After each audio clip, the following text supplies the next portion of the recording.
Squid Game is back. And I'm here to tell you, I really enjoyed season 2. Let's talk about it. Let's get it all together.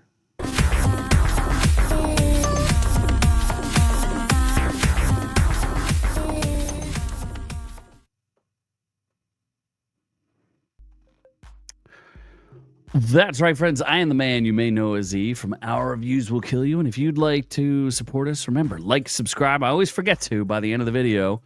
We do appreciate it if you do, because it definitely helps out. And comment below, because we're going to talk about Squid Game. And I feel like this is going to be some sort of controversial take for some reason. But I thought season 2 was great. And I'll outline my reasons why. There are quite a few people out there, and I'm not going to go through all their points because I was trying to avoid manipulating my own opinion on it, but I have seen people like Disparu is like, I got Netflix because it's got an agenda. I hate it. And maybe he said it was mid, but still, he's got to clickbait you with the, it got Netflixed. And then I didn't watch Critical Drinker's video on it. I will after I do this video. But Critical Drinker is like, you only get half of the thing. So, you know, way to spoil it for everybody. And I'm going to try to not spoil it, but I'm going to run through some different things. Some stuff and things just to give you my take on it. Because I think I'm hearing people give it a rough time. I looked at the Rotten Tomatoes. Don't look so great. Season 2, let's just bring that up while we're talking about it. Let's look at the Rotten Tomatoes before we get to that page.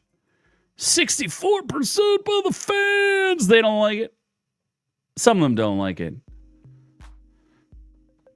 And I mean, it's interesting because I read an article where the writer was like, it was too many episodes for one season.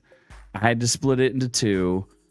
And spoiler a little bit is there's going to be a season 3. If you didn't know that by now and you've watched any of it, obviously you should know that, especially if you watched it all the way through.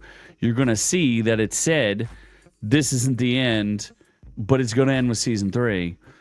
And I'm just thinking it makes sense. You know, the guy took like 10 years to get the original Squid Game written and pitched and actually made.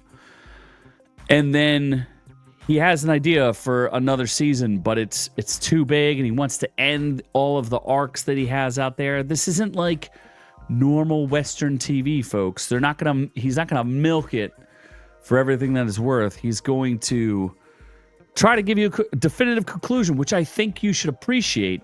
And that's one of the things I really like about season 2 is that it is different from season 1. It's not just, let's just put everybody back in the games and we'll just have either the same games or new games or whatever games you think there are. Maybe we'll have the Beast games with Mr. Beast. No, they didn't do that. They tried to give you something different. They tried to expand the cast. They tried to give you something different, where in the first season, essentially, the entire cast just dies, right? There's only really a couple of people who still live, and I think there's like 3 major characters that live by the very, very end, and one of them is 456, and the other ones are not involved. They weren't in the game. You know, the front man and his brother were the other 2, right? So I could see why people don't like it, because they're going to think there's an agenda and they're going to go, well, I don't like this or that. There's characters like that I guess you're supposed to feel sympathy for, that, you know, it's like, oh, well, this chick's pregnant, so you should feel bad for her. But in reality, I don't think they paint her that way. She's kind of annoying and kind of a jerk, and she keeps kind of being like, will they, won't they, trying to get back with the tech bro. You've got my favorite character, Thanos, dropping it. I mean, I thought it was interesting that they decided to take the tack of what would happen if you put people who are like avid drug users in the game. I'm getting a little bit ahead of myself. Before we talk about the cast, let's talk about the setup. So this will be a little bit of a discussion about the actual episodes, just so that we can talk about the fun stuff, the stuff I liked. So there will be some spoilers here. One of my favorite scenes, you know, the first, the way it sets up, it's 3 years after the first game, and 456 wants to get back in so that he could stop the games any way he can. So instead of using his money for anything other than helping the one chick who came from North Korea and wanted to like bring her brother in or take care of her brother, what they have is a whole other plot. Now, do you remember in the first season there was a side plot about them harvesting organs? Well, you're going to get a bit of that. You're going to get that fleshed out a little bit, per se, pun intended. You're also going to get him, what's he been doing for 3 years? Nothing other than try to get back in the games. He's hired his former bookie, his former gambling person to help track down these people who operate in the games, right? And invite all the people. You get a little bit of background about some of the new people that are being recruited. They have a timetable. They know when the games happen and they want to catch up to it. I think all that is interesting. You have the scene where they finally find the recruiter, and the recruiter, I mean, all the people in this are twisted. It's pretty amazing. He has the scene with the homeless people where he lets them pick a food item or a lottery ticket, and they get to choose, and the majority of the homeless people all pick the lottery ticket. And I just love that scene and the depiction of greed, and they're like, this is your fault. You're here for this. In fact, the recruiter goes crazy and starts stomping on all the food that he has left over, and they want to eat it, and he's like, no. You had your chance, and you chose not to. You chose, instead of sustenance, you chose the thrill, the addiction, the reason why you're out there. And it's kind of like hey, these homeless people are out there because they choose to be. I think it's an interesting take. I think there's some real interesting moral, complex issues going on with this show that they're trying to explore.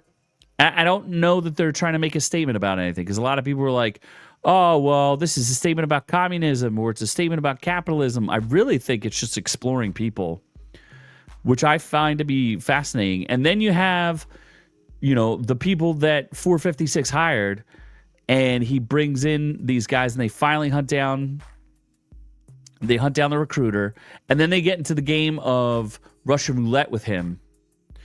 And they end up playing rock, paper, scissors -1.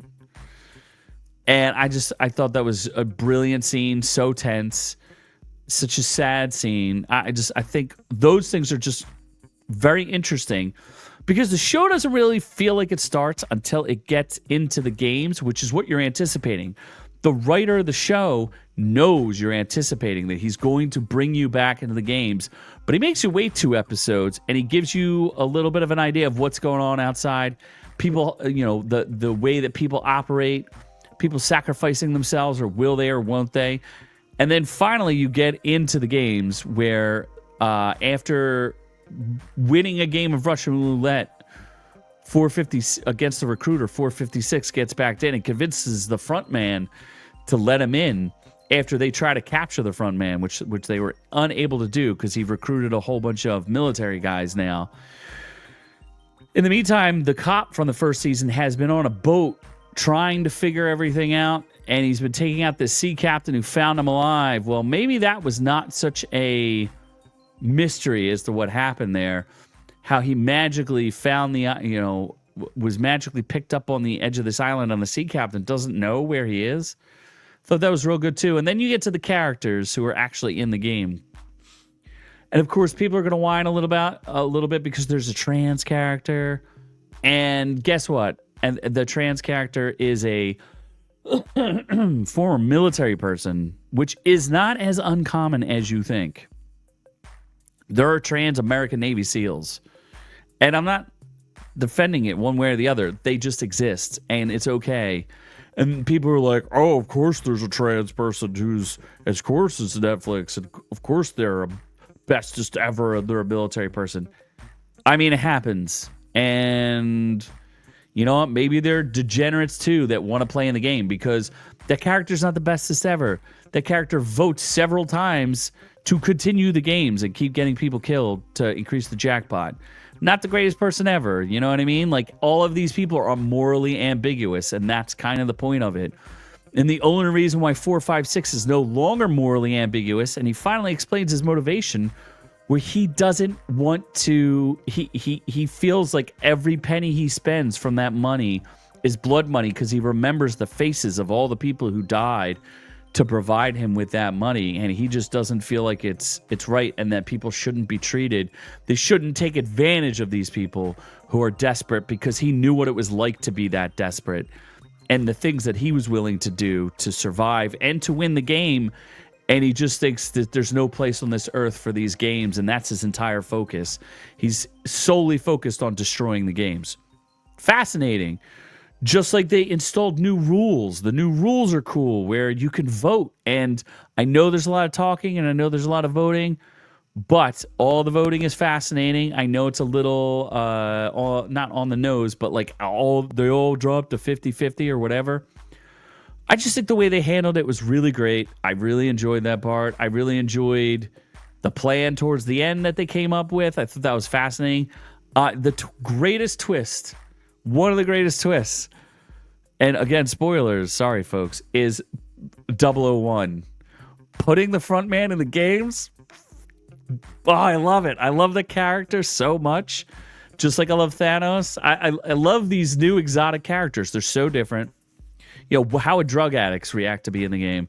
How would, a guy who could basically rig the game at any time he wants, how does he react toward these games? And then what is he trying to accomplish? I think I know. I've heard a lot of internet theories, but it'll be interesting to see where it all ends up, because he, by the end, is right back where he started. And maybe that's his form of punishment for 456 for coming back into the games.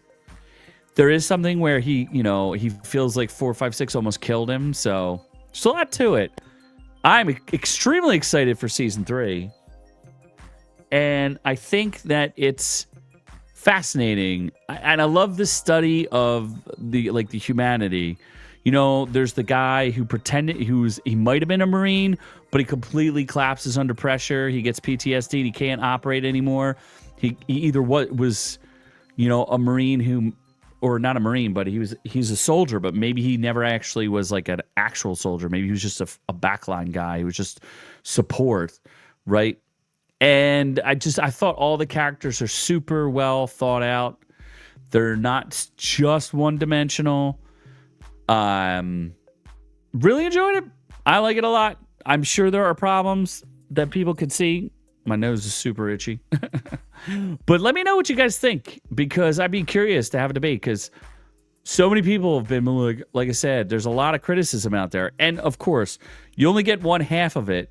It's basically he wrote one season, but we're not getting, he wrote them together, and I like it. I can't complain too much,